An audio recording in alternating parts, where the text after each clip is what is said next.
Now, starting today, overseas Koreans who have registered to vote will be able to cast their ballots in the May 9th presidential election. Polling stations will be open in 116 countries around the world until April 30th. And with that, the major candidates use the first day of the work week to highlight their specific pledges that appeal to this specific group of voters. Ji Myung-gil has the details. Democratic Party of Korea candidate Moon Jae-in has vowed to set up an agency for overseas Koreans under either the Interior or the Foreign Ministry. The agency would expand financial support to Korean schools abroad and strengthen the global network of Korean nationals. Moon also promised to set up extra diplomatic offices around the world in locations frequented by Korean tourists.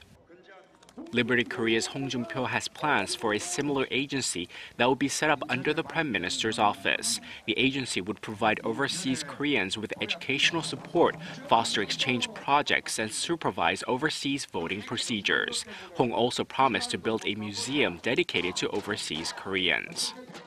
The People's Party's An Cheol-soo wants to establish a presidential committee for overseas Koreans and pledged financial support to Korean students studying abroad to help with their tuition.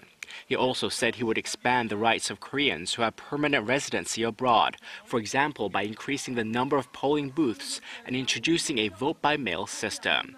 On the security front, An promised to beef up protections for Koreans living abroad. The Padam Party's Yoo Seung-min says he will keep the Overseas Koreans Foundation under the Foreign Ministry. He promised to boost pride in the Korean identity among overseas Koreans and revitalize cultural exchanges. He also vowed to improve consular services and diplomatic protections for overseas Koreans.